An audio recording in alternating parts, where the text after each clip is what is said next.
So thank you, sir. Please, please. Thank you, sir. So, sir, Have patience of listening, Honorable Finance Minister. Please, have patience of listening, Honorable Finance Minister now. Please.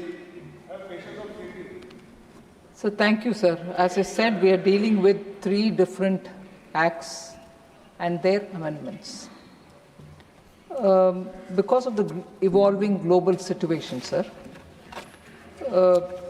Income Tax Amendment Ordinance of 2026 was brought in sometime early June 2026.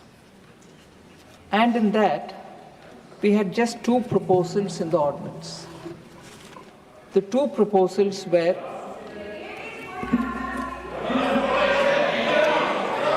Please.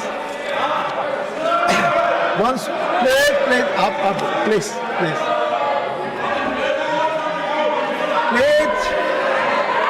Please.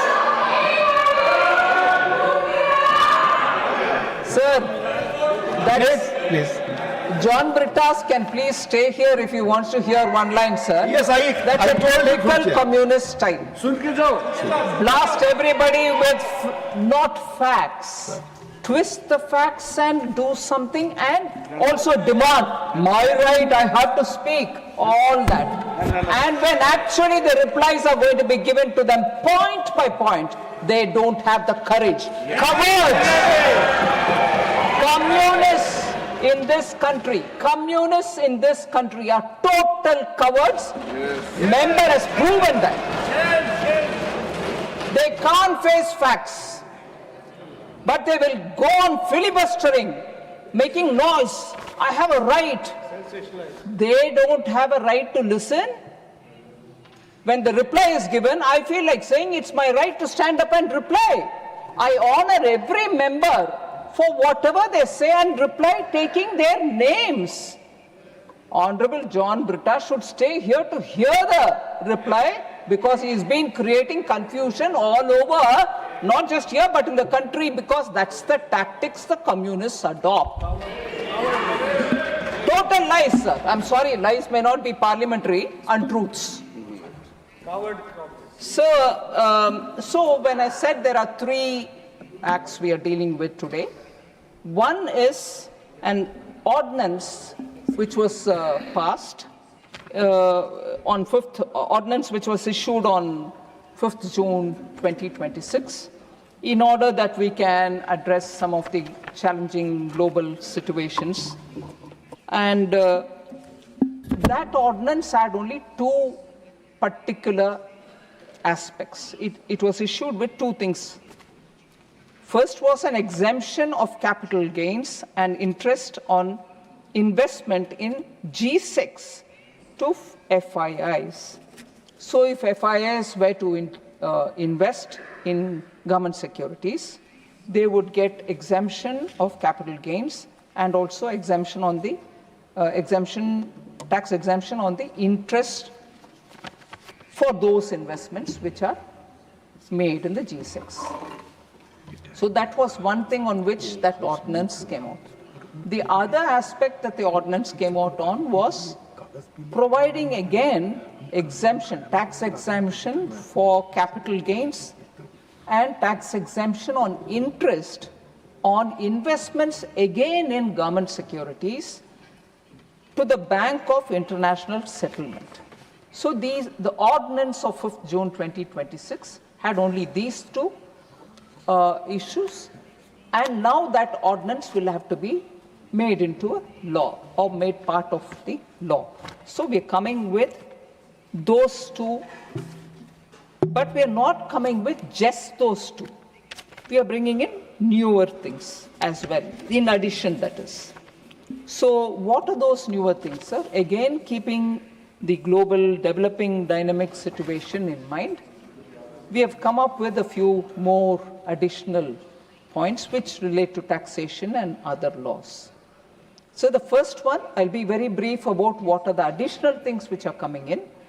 The first one is to extend the exemption period which are provided for foreign companies which provide capital goods equipments to a contract manufacturer. Take an example, sir, of some kind of a commodity which is being produced. But when producing that, they need certain tools or equipments to produce that. Those tools and equipments are not manufactured in this country, but they need that here. They may bring it here, use it here, and once the production is over, it may go back or it may be left behind because they are specifically made and designed for the production of these kind of tools. So, for them, the exemption of tax, the exemption from tax for those equipments which are uniquely for the manufacture of certain things that are produced in this country. So, that with some conditions, we are allowing that exemption. The conditions, I will just say one or two conditions which have to be satisfied for becoming eligible for those exemption is the ownership of such capital goods or equipment or tools remains with the foreign company. It cannot be transferred to the local company. Such capital goods and equipment or tools is under the control and the direction of the contract manufacturer who's manufacturing in this country. Third, the contract manufacturer should be company resident in India and located in a custom bonded area. And finally, the contract manufacturer produces electronic goods on behalf of a foreign company for a consideration. If he fulfills these conditions, they will be eligible for the tax exemption for those tools, for those machines which come uniquely for manufacturing those items. So what would this do? For instance, some of the items are laptops, all-in-one personal computers and tablets, servers, ultra-small form factor USFF, as they say, sub-assemblies to the finished goods, and so on, sir.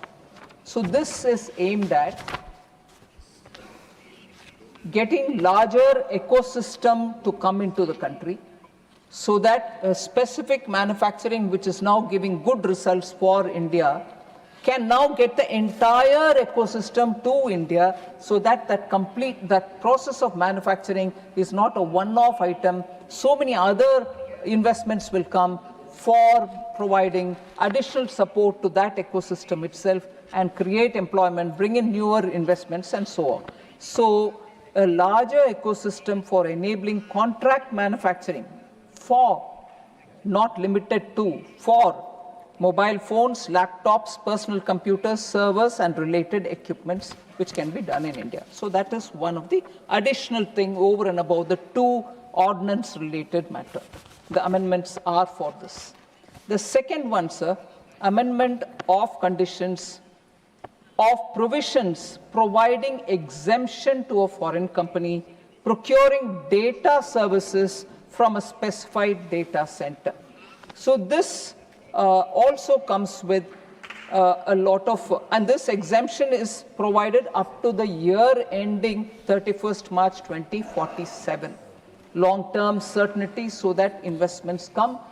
These are big ticket investments. They have to come with a certain certainty which can be provided to them. They also have a lot of such conditions. Now, what is the outcome that we're expecting by bringing this? The outcome that I'm expecting is to provide ease of doing business for companies, providing cloud services by way of procuring data center services in India. The amendment is also expected to enable much larger ecosystem, again, of Indian data centers, providing data center services to a foreign company. The reform will enable AI data cities in India and is expected to bring in significant investments for AI data cities in India. Sir, I want to add beyond the language of the Act itself, which I've partly narrated, that there is an apprehension that this is only for foreign companies. These kind of exemptions are not going to be available for Indian companies. It's not true at all, sir. I want to explain how. This will enable, sir, current data centers to expand their footprints and services for foreign cloud service providers. There are foreign cloud service providers, but there are very many Indian companies providing services to them. They also get covered. This will have the impact of large-scale expansion and setting up of hyperscale data centers in India. Also, the investments, the assets, this is a very critical and important point, sir. The investment, the assets, the employment, and also the profits which will rest with Indian companies on account of data center reforms. I repeat that line, sir. The investment, the assets, the employment, and also the profit will rest with Indian companies on account of the data center reforms. Another point, sir. The reseller entity of this foreign cloud service provider will also be an Indian entity.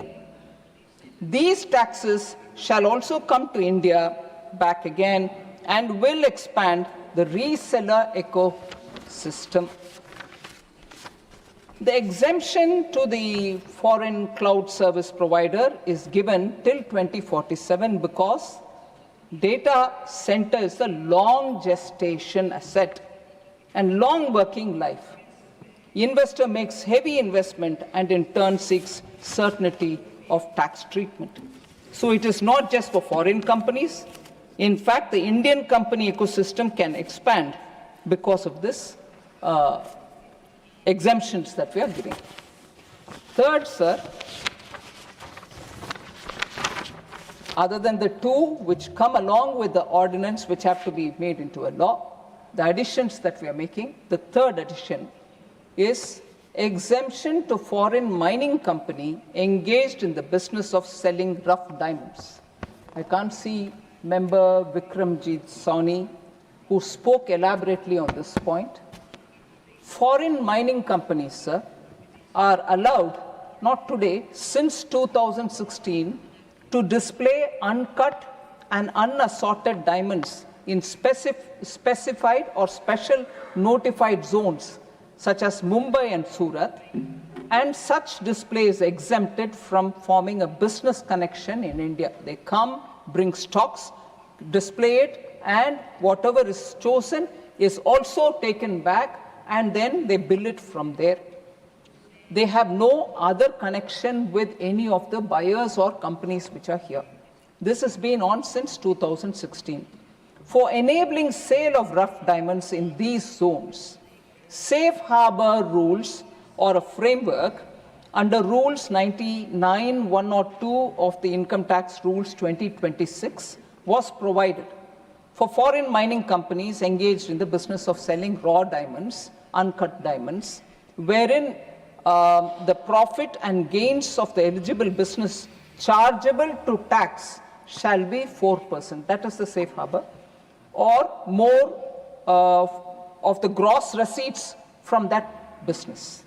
So in order to promote the ecosystem for trading in raw and rough diamonds and provide tax certainty, it is proposed through this amendment that we are bringing to expand the definition of raw or rough diamonds to include assorted diamonds and also provide exemption to a foreign company engaged in the business of diamond mining or a foreign company functioning as a site holder, broker, aggregator, or a tender and auction entity for such businesses for a period of 15 years up to tax year ending 31st March 2041.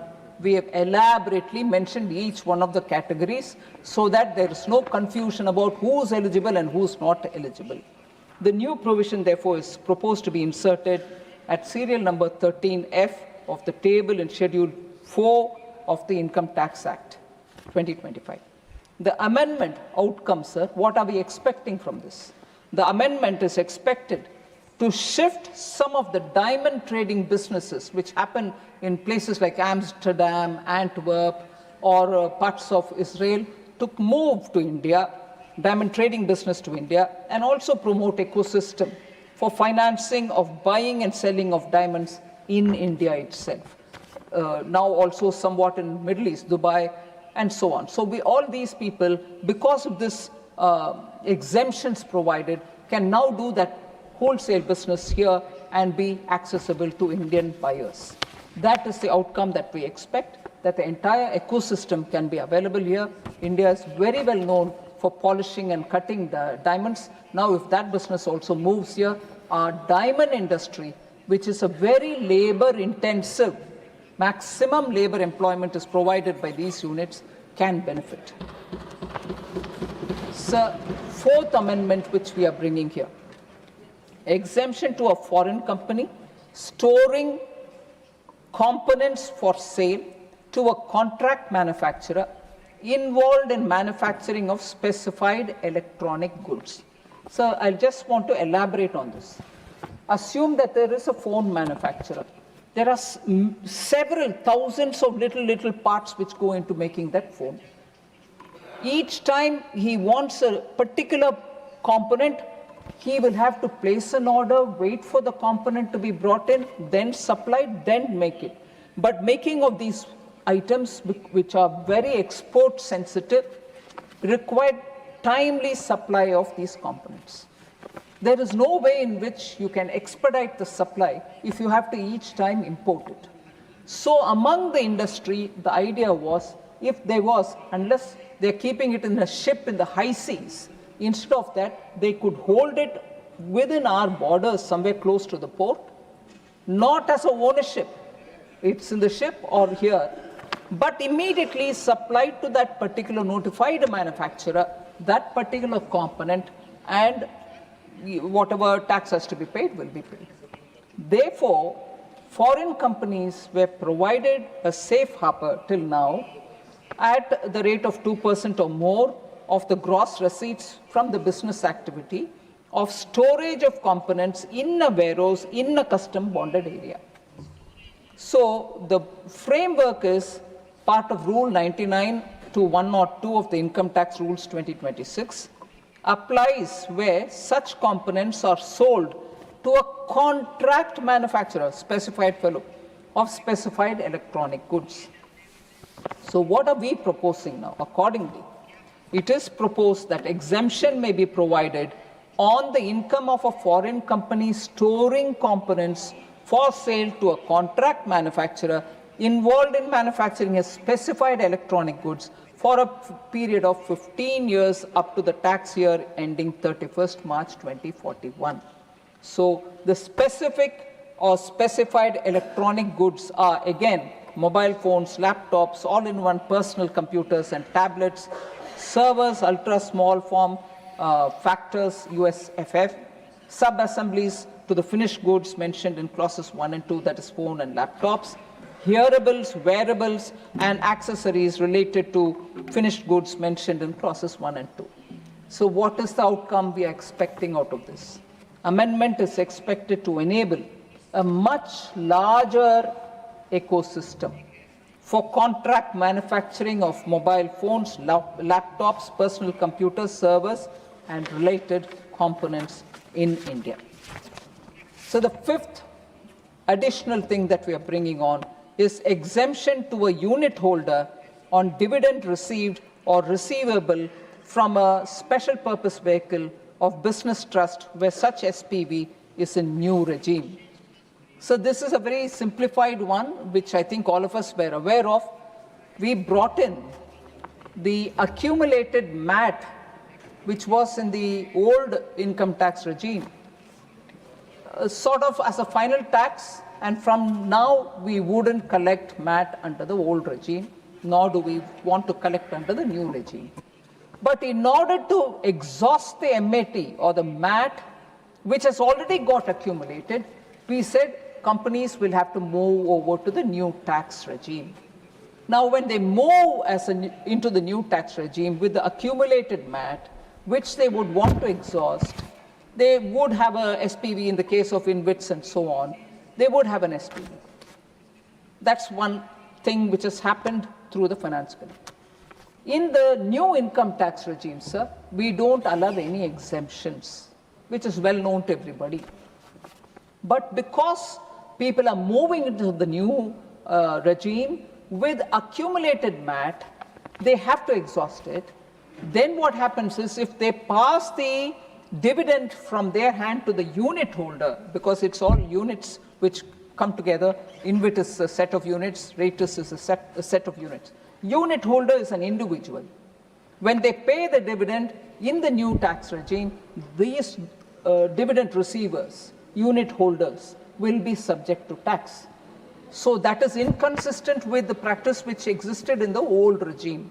So when they have come here to exhaust their MAT, if they are exhausting their MAT, the dividend payable, we are now exempting for in the hands of the unit holder, who is an individual.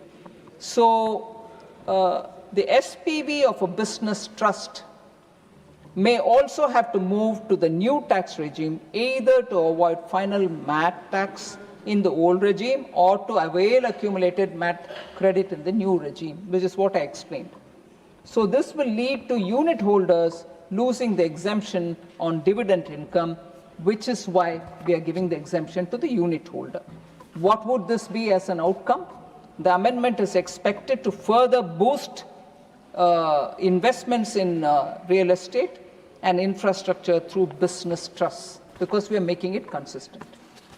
So the sixth one and the last one is, over and above the two which were part of the ordinance, the sixth one is relaxation of conditions for eligible investment funds where an eligible fund manager relocates into India.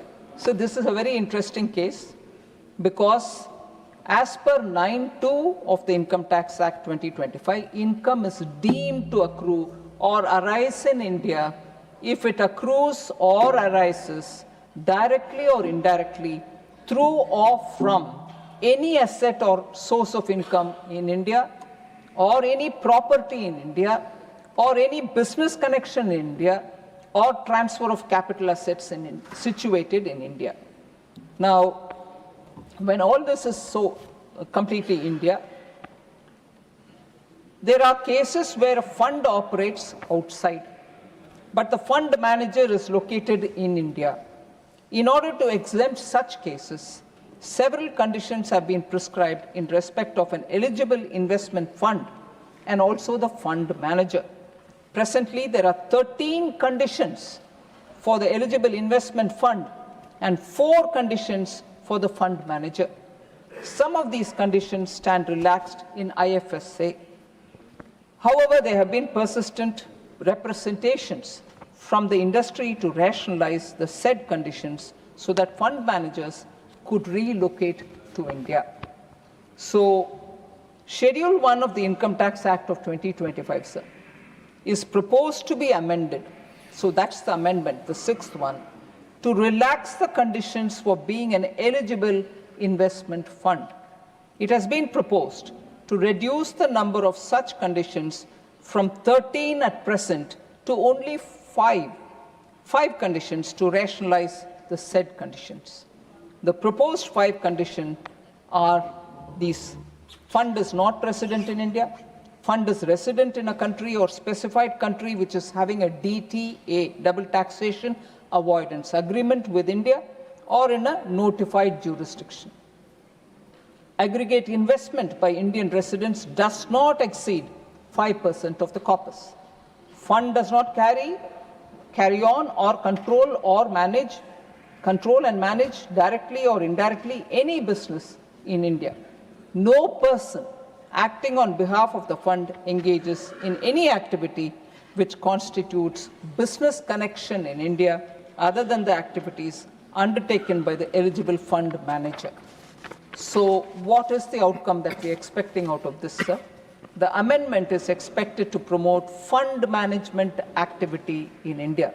Sir, globally it is recognized Indians are exceptionally good in fund management. We want more of them to come reside in India and manage funds.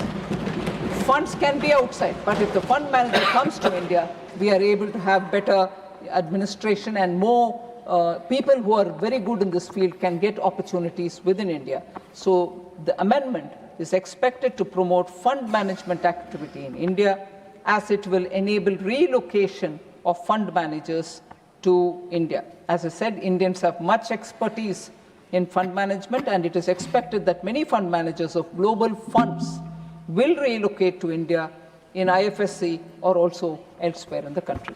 So ordinance plus these amendments are the ones which we are talking about, sir. So I'll come to the most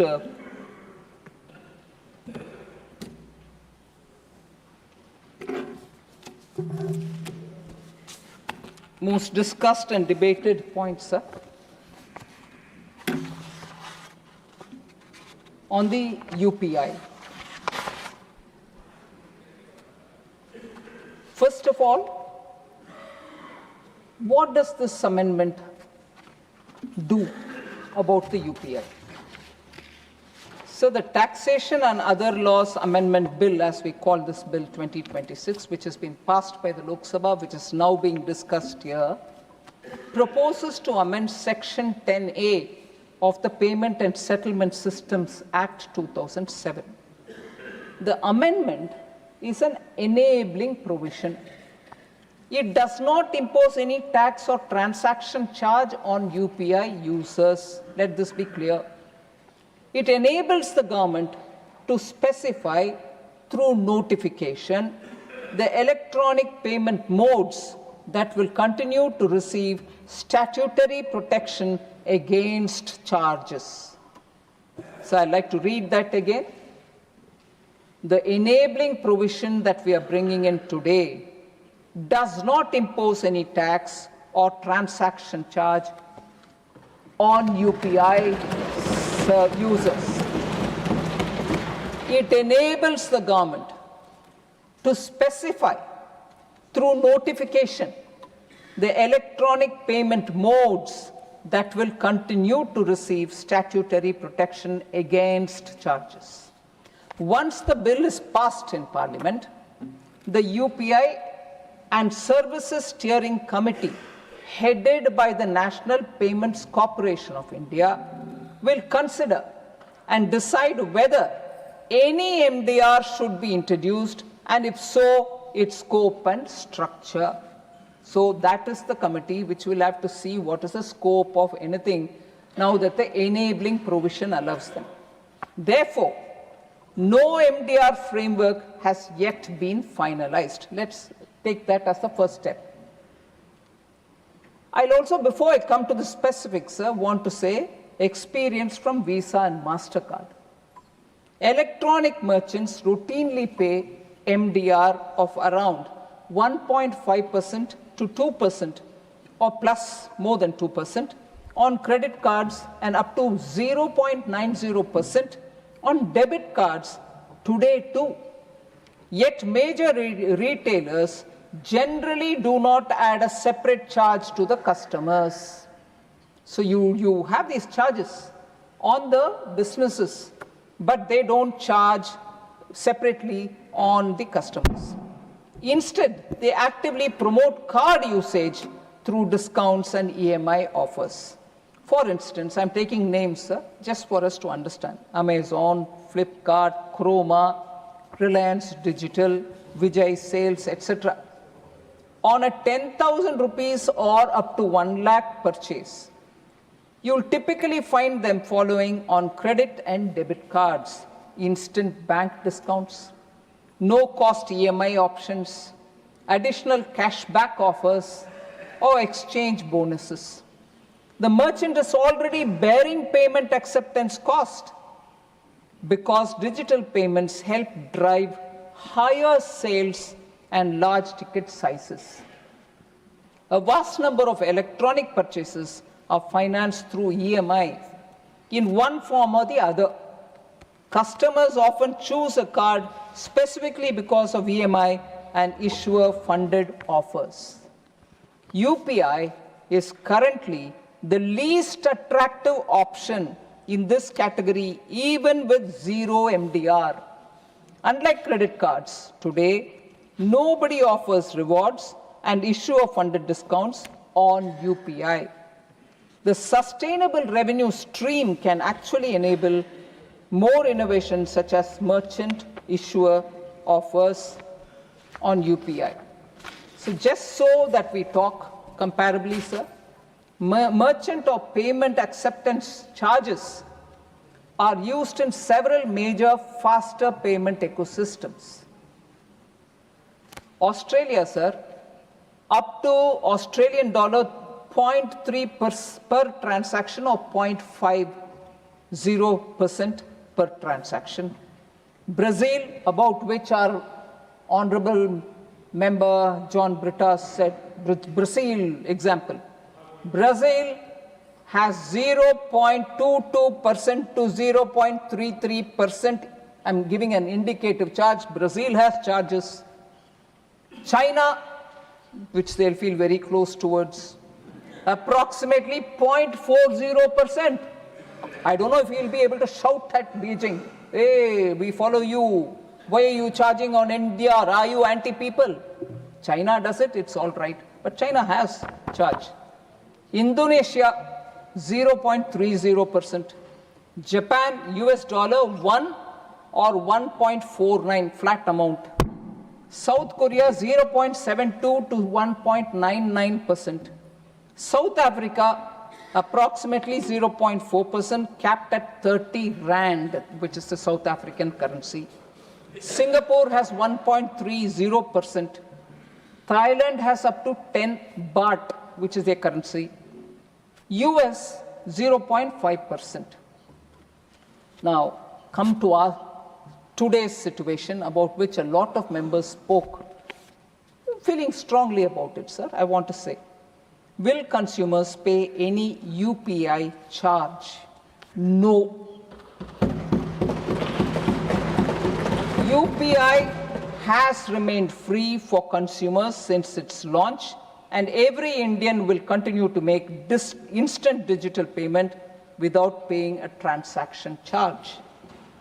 Sir, I want to just, क्योंकि बहुत सारे members Hindi में बताए, मेरा हिंदी थोड़ा कमज़ोर है, फिर भी मैं बोलना चाहती हूँ.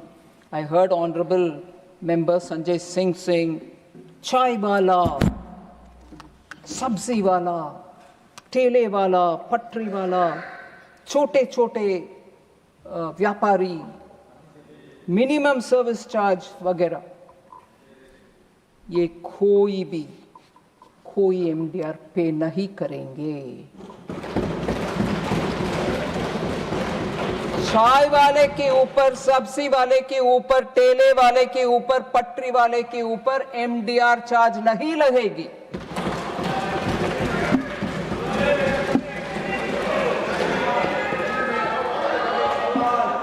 सर, छोटे मर्चेंट्स और किराना स्टोर्स हमारे इंक्लूसिव फाइनेंशियल स्कीम्स और सरकार के ये बहुत बड़ा कमिटमेंट है फाइनेंशियल इंक्लूजन का. Small merchants remain central to UPI's inclusive growth. उनके ऊपर हम कोई एमडीआर लगाने वाले नहीं है, इरादा नहीं है. इनेबलिंग प्रोविजन का हम ध्यान रखना है. Any future MDR will apply only to a limited category of merchant transactions above a certain prescribed high threshold. The vast majority of merchant transactions, including ordinary low-value transactions, will continue to remain free. इसीलिए मैं उसी शब्दों को repeat करना चाहती हूँ. चाय वाला, रेडी पटरी वाला, छोटे दुकानदार, उनके ऊपर एमडीआर लगाने वाले नहीं है.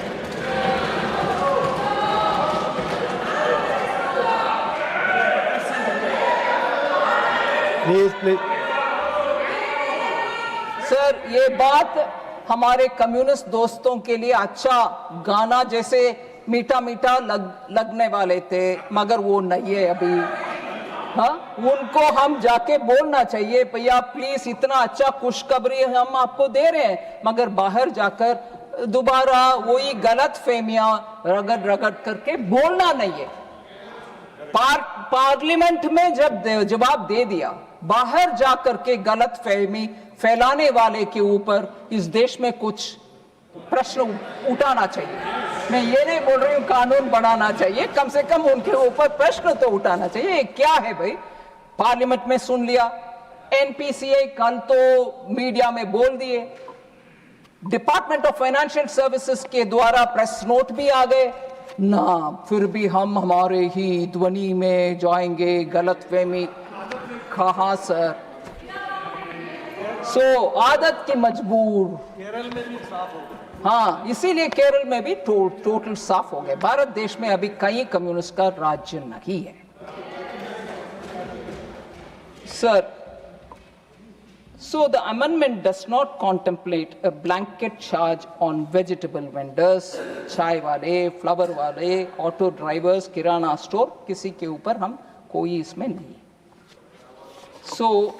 इससे ज़्यादा इस विषय में और ना करते हुए sir, world largest real time payment system हमारा है। In July 2026 alone, we processed 2,366 crore transactions worth, in July alone, worth 29.9 lakh crores, world records.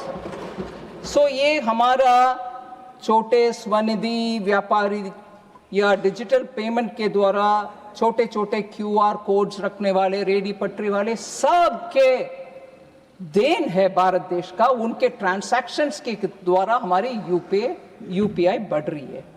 और हमारे ही स्पीकर शायद हमारे महाराष्ट्र से जो बात किए, या धनंजय याद दिलाए हमें कैसे फॉर्मर वित्त मंत्री जी हंसी मजाक से हमारे देश में पावर है क्या, छोटे लोगों के पास इंटरनेट है क्या वगैरह पूछे थे।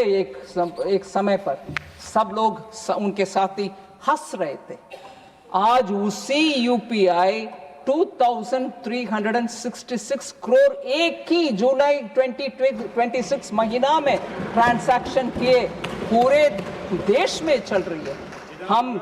हम इसका वैल्यू समझ रहे हैं और 11 देश में लाइव यूपीआई आज भी अवेलेबल है, सिर्फ भारत में नहीं पूरे दुनिया में।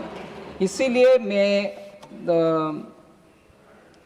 सभी मेंबर्स को ये बताना चाह रही हूँ, इस मॉडल को सस्टेनेबल रखना भारत देश के हित में, क्योंकि हमारे लिए ये बहुत बड़ा वरदान है और हमारे लिए ये बहुत बड़ा ताकत है। आज देश में बहुत विदेश में हमसे पूछ रहे हैं कि ये टेक्नोलॉजी हमें भी दे। ये मॉडल सस्टेनेबल रहना है, सेफ रहना है, रिसिलिएंट रहना है, इनोवेशन इसमें और ज़्यादा होना है। इसीलिए हम इसमें गलत फहमी फैलाना नहीं है। मैं स्पष्ट तौर से आपके सामने आपके द्वारा सभी मेंबरों को इसमें जो भी है गलत फहमियाँ उसको हटाने के लिए कोशिश की। Upgrade your news experience with the all-new HT app. Download now.